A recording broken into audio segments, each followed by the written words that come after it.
सामाजिक विज्ञान को एक बोरिंग सब्जेक्ट के रूप में देखा जाता है, मगर ये गलत है।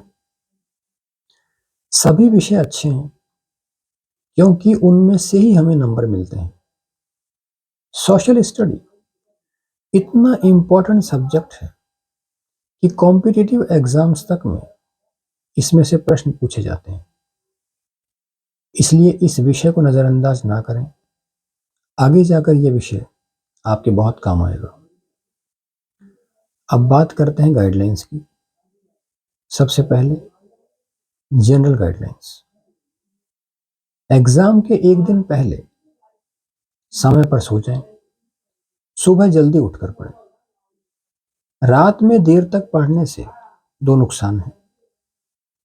एक तो दिमाग को रात भर आराम नहीं मिल पाता, और दूसरा, अगर दिमाग को आराम मिल गया तो उत्तर भूलने की संभावना बनी रहती है।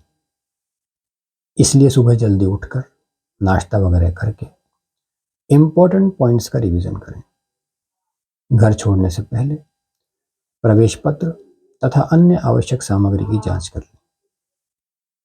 एक विशेष बात जो मैं हर बार कहता हूं कि अपने साथ दो एक से पेन रखें जो कुछ चले हुए हों, क्योंकि नए पेन से राइटिंग एकाएक फ्लो में नहीं आ पाती। अब बात करते हैं सब्जेक्ट की। सामाजिक विज्ञान में सन याद होने चाहिए, इसलिए उत्तर में जहां भी आवश्यक हो इनका उल्लेख करें। नंबर अच्छे आते हैं। Number 2, quotations. दार्शनिकों, इतिहासकारों द्वारा कही गई इंपॉर्टेंट बातें, उनका उल्लेख जहां भी आवश्यक हो करें। इससे उत्तर में प्रभावशीलता आती है और आपके ज्ञान की सीमा की परख होती है। नंबर 3, हिसाब से मानचित्रों के चार्ट्स वगैरह स्टडी रूम में लगे होने चाहिए। मगर अब चूंकि समय बहुत कम है, इसलिए आप एक काम कर सकते हैं कि अपनी स्टडी टेबल पर या अपने आसपास उन्हें इस तरह से रखें कि पढ़ाई के साथ साथ उनको भी टैली करते रहें।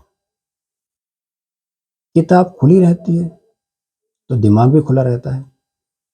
किताब बंद होने से दिमाग के बंद होने की संभावना रहती है, जो कि ठीक नहीं है। नंबर 4, बड़े प्रश्नों के उत्तर पहले करें। इसके भी दो फायदे हैं। एक तो आपका दिमाग जल्दी हल्का होगा और दूसरा, नंबर अच्छे आएंगे। आप छोटे प्रश्नों को करने में लगे रहते हैं और अंत में बड़े प्रश्नों के लिए समय नहीं बच पाता है। यहां एक बात पर ध्यान दें कि प्रश्न क्रमांक सही लिखने का पूरा पूरा ध्यान रखें। नंबर 5, उत्तर तर्कपूर्ण होने चाहिए। उसमें बेवजह की बात नहीं होनी चाहिए।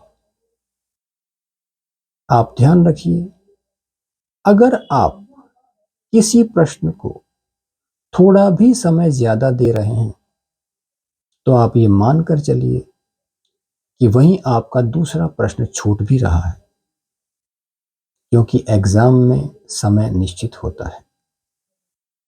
बातें और भी हैं।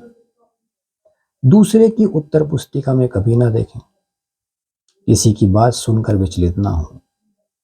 बार बार समय देखने में समय बर्बाद ना करें। ध्यान अपना पेपर हल करने में लगाएं। पेपर पूरा हो भी गया है तो भी समय से पहले परीक्षा कक्ष ना छोड़ें। इंपॉर्टेंट पॉइंट्स अंडरलाइन करते रहें। इससे नंबर अच्छे आते हैं। बैठे बैठे हो सकता है कोई उत्तर याद आ जाए या कोई गलती पकड़ में आ जाए, और यकीन मानिए ऐसा होता ही है।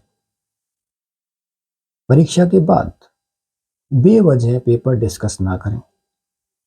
इससे फायदा कुछ नहीं है सिवाय एक नुकसान के, कि अपनी गलतियों के बारे में जानकर आपका दिमाग डिस्टर्ब होगा, जिसका नेगेटिव इफेक्ट आपके आने वाले पेपर्स पर पड़ेगा। तो आप इसी तरह अच्छी से अच्छी तैयारी करते हुए अपने एग्ज़ाम्स देते रहें। मैं दूसरे विषयों की भी गाइडलाइंस भेजता रहूँगा। मैथ्स के वीडियोस मैं अपलोड कर ही रहा हूँ। मेरी शुभकामनाएँ आप सबके साथ हैं। All the best for your exams.